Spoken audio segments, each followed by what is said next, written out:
Hey guys, this weekend, Jack the Joker Hermansson takes on Joe Bodybagz Pyfer, and this middleweight clash is not just a battle of skill, but it's also a fascinating matchup of experience versus youth and striking versus grappling. So in this video, I'm going to review the analytics, the strategies, and the key factors that could determine who's going to come out on top this Saturday at UFC Fight Night.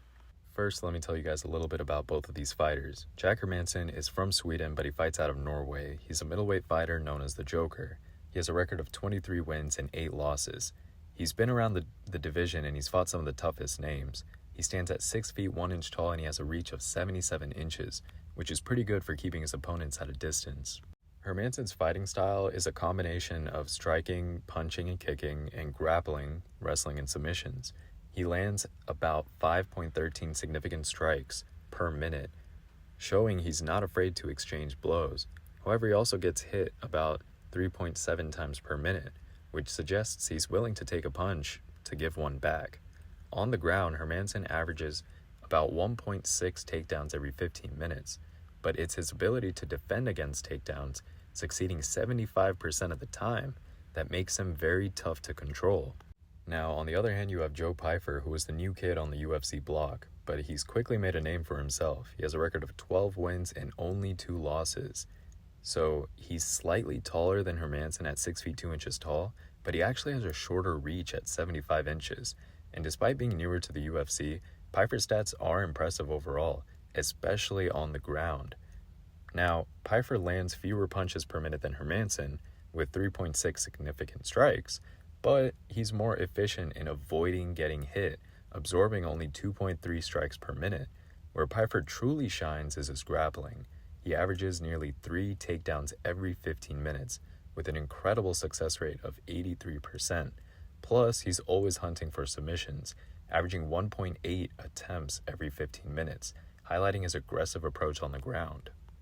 One of the things I like about this fight, and you could consider this part of the video a fight breakdown, is that this fight's going to be a classic striker versus grappler showdown. Hermansson's going to try to keep the fight standing, using his jab and reach to control the distance and land strikes. He's got the experience and the stamina to push that pace, potentially wearing Pyfer down over time. Pyfer, on the other hand, is going to try to close that distance and take the fight to the ground, where he has his clear advantages. His challenge will be to get past Hermansson's strikes without taking on too much damage. If Pyfer can manage to bring Hermansson down, his superior grappling skills and ability to submit could see him control the fight and secure a win. Here's what you can expect in this fight. You can expect a tactical battle between Hermansson's striking and Pyfer's grappling. Hermansson's experience in longer fights will probably give him an edge in pacing and strategy, while Pyfer's youth and aggressive ground game pose a significant threat to Hermansson's control. This matchup is not just a test of physical skills, but also of mental fortitude and strategic planning. Will Hermansson's experience in striking keep him ahead, or will Pyfer's grappling prowess and hunger for victory see him upset the veteran? It's a fight that encapsulates the unpredictable and thrilling nature of MMA, where anything can happen and anything often does. So as we gear up for this exciting main event, it's clear that both Jack Hermansson and Joe Pyfer bring distinct strengths to this fight. The fight is more than just a stepping stone in their careers. It's going to be a moment of truth that's going to test their skills, their heart, and determination. And whether you're an MMA seasoned fan or you're new to the sport, this matchup promises to deliver action and, most importantly, a story worth watching unfold.